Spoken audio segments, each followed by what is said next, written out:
December 5, 1975, the aunt and uncle of a 19-year-old woman named Lindy Sue Beichler decided to pay her a visit at her apartment in Manor Township in Lancaster County, Pennsylvania. They expect she'll be in high spirits, having just tied the knot, so they wanted the visitor to catch up and exchange recipes for dishes they've talked about recently.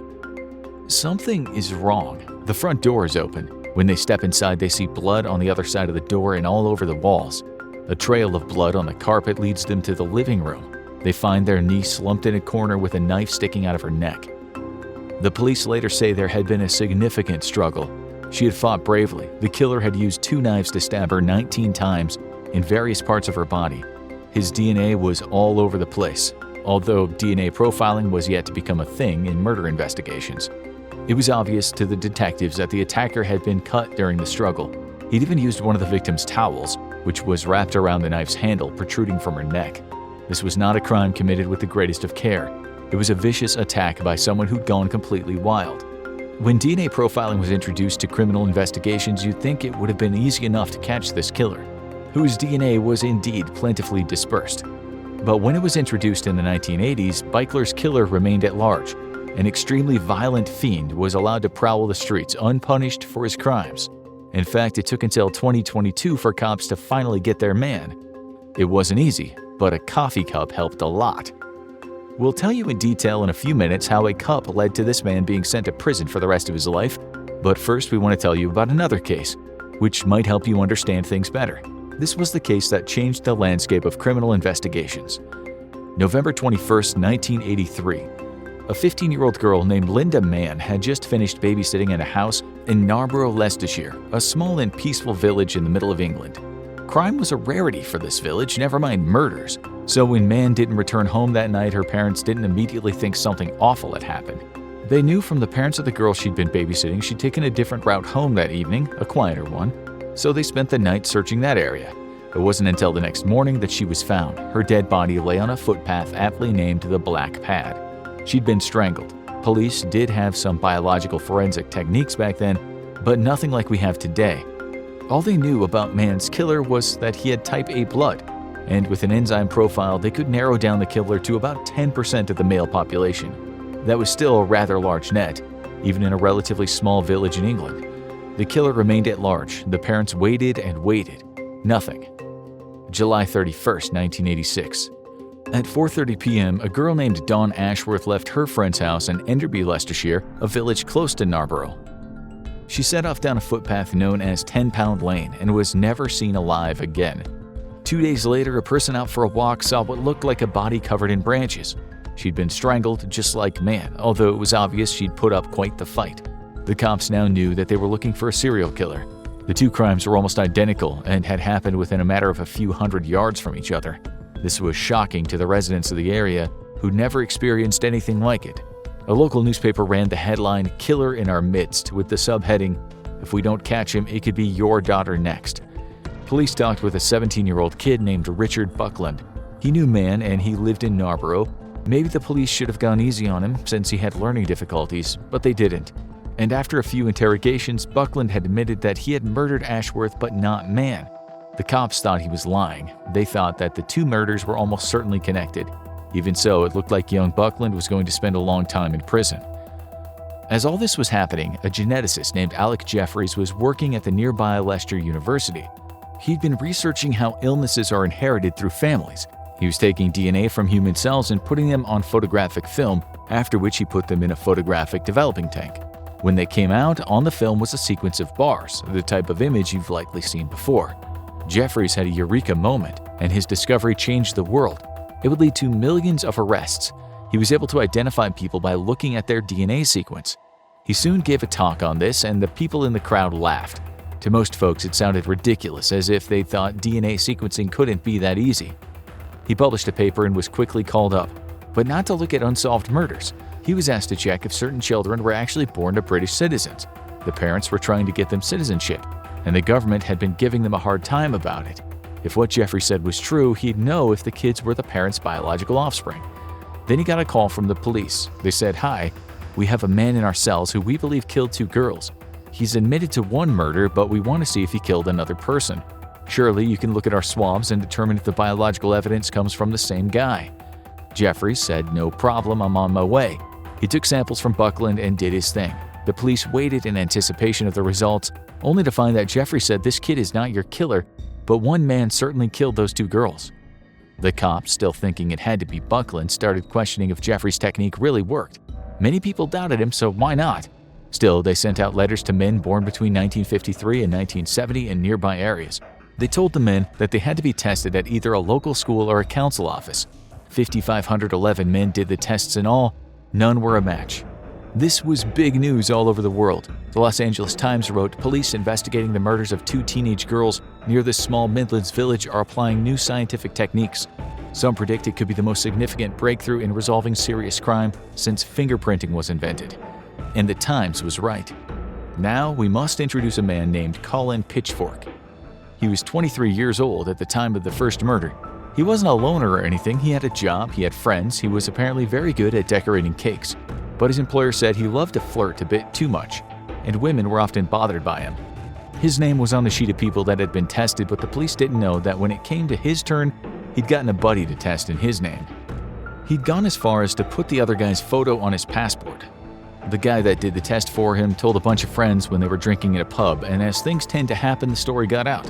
It got as far as a local cop, who then told his senior officers, and soon the two men were in police custody. That's when Pitchfork was tested. Not too long later, a detective asked Pitchfork why he'd killed one of the girls. He replied, "Opportunity. She was there and I was there." Months later, he was handed a life sentence. Court-appointed psychiatrists said Pitchfork had a personality disorder of a psychopathic type accompanied by serious psychosexual pathology.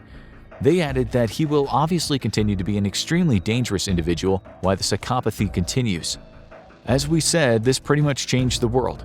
Soon, DNA dragnets were implemented where men in the countries of UK, US, Canada, Australia, France, Germany, and the Netherlands were asked to give DNA samples.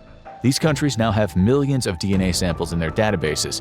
Experts also occasionally dig up bones to test, just as they did with Nazi doctor of death Joseph Mengele. In the US, men are freed from death row with new DNA evidence. Such evidence has saved many people from being executed, and many more are being released from prison today because their DNA has proven their innocence. Still, many innocent people remain behind bars. As Jeffrey said about Buckland, "I have no doubt whatsoever that he would have been found guilty had it not been for DNA evidence." And now and again, cops get their man with the help of coffee cups. This brings us back to the start and the murder of Lindy Sue Beichler. The cold case was reopened in 1997 and the DNA evidence was analyzed. It wasn't until the year 2000 that it went into the National Database of DNA. It still took many years for anything to happen, but at one point, experts could say that the man who was her killer was likely from a small town in Italy called Gasparina. They only discovered this in 2018 when new DNA genealogy analysis techniques became available. They knew that about 2,300 people with Italian genetic ties lived in Lancaster County area around the time of the murder. As one investigator said, these restrictions further narrowed the scope of the subsequent research because there were very few individuals living in Lancaster at the time of the crime that were the right age, gender, and had the family tree consistent with these origins. One of the names on the list was David Sinopoli. They knew this man had once lived in the same apartment complex as Beichler, but that was hardly enough to put handcuffs on him. Still, he was the right age, and all his grandparents came from Gasparina. They knew that he'd worked for a long time at a commercial printing company. Through his social media profile, they also knew he was into hunting. He sometimes went to Italy to do that. Some very compelling evidence was the fact that in 2004, he was sentenced to a year of probation for invasion of privacy and disorderly conduct. He'd admitted to police that he'd spied on a woman who was at a tanning salon. 46 years after the murder, he lived in that same area. He was 68 years old, seemingly happily married to his second wife with whom he had one child. He'd had another 2 kids with his first wife. His profile didn't scream out murderous psychopath. Investigators wanted his DNA and decided a stealth mission was the best way to go about it. Police generally don't jump in with potential suspects when there's little to no evidence. Anyway, it's not hard to get someone's DNA profile, although as you'll soon see, this is a controversial subject. They followed Sinopoli around for a while. One day, he was about to board a flight with his wife and another couple from Terminal A at Philadelphia International Airport, and the police were waiting nearby. Just before he joined the line for boarding, he threw away a coffee cup he'd been drinking from. Police rushed in, took the cup from the trash. God knows what other folks in the airport thought about that. The last news reports we can find said that he was later picked up and charged with criminal homicide. There have been scores of people who were arrested after long periods of time once DNA genealogy analysis was used, but perhaps the most well-known case was that of the Golden State Killer Joseph James DeAngelo.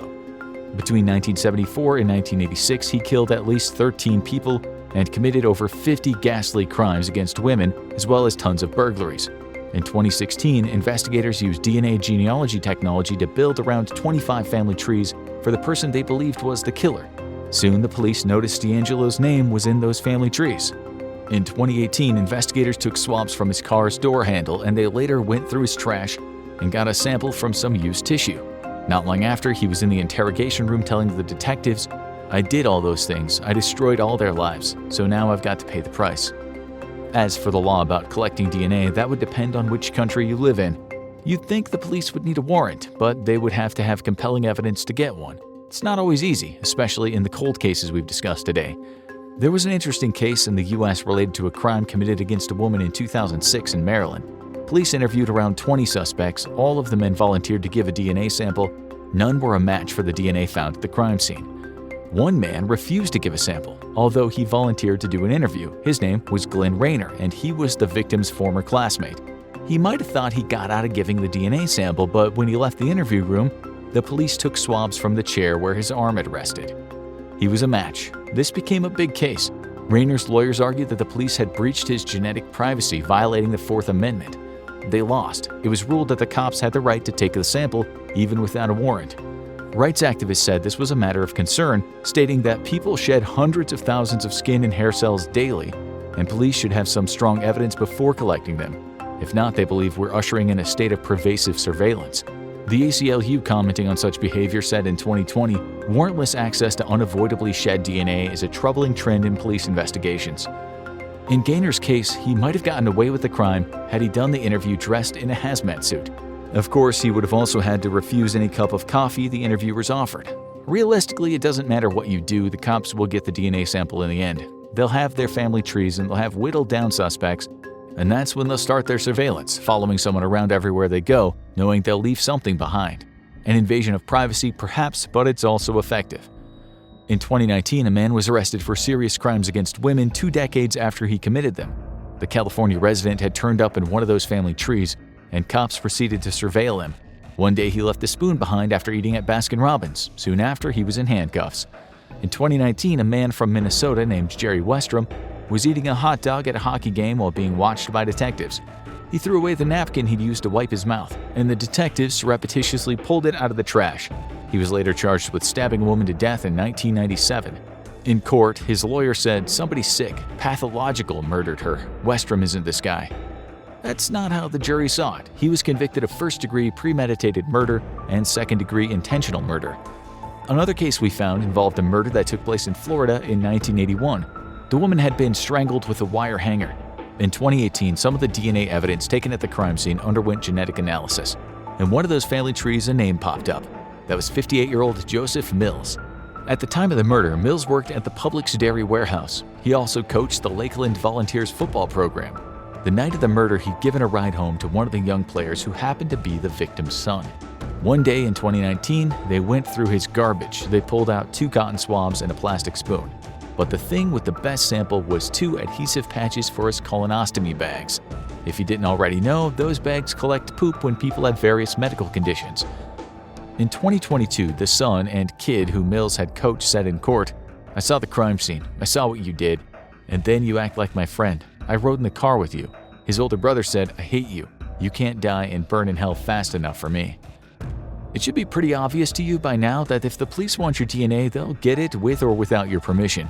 You are literally all over the place. You leave behind more waste than you could ever imagine. You're like a walking ball of fluff in a world made out of sticky tape. Does that mean the cops have the right to take part of you wherever they want it? This is the argument, since we all know that the police can sometimes be blamed for overreach. Is nothing private anymore? Should the cops need a warrant to search your trash just as they would search your house? As you know, here at the Infographics Show, we don't tell you what's right or wrong. We just tell you the stories. So let's see what you have to say in the comments. Now you need to watch this very educational show, Degrees of Murder. What do they mean? Or see the terrifying future and the end of civilization century by century.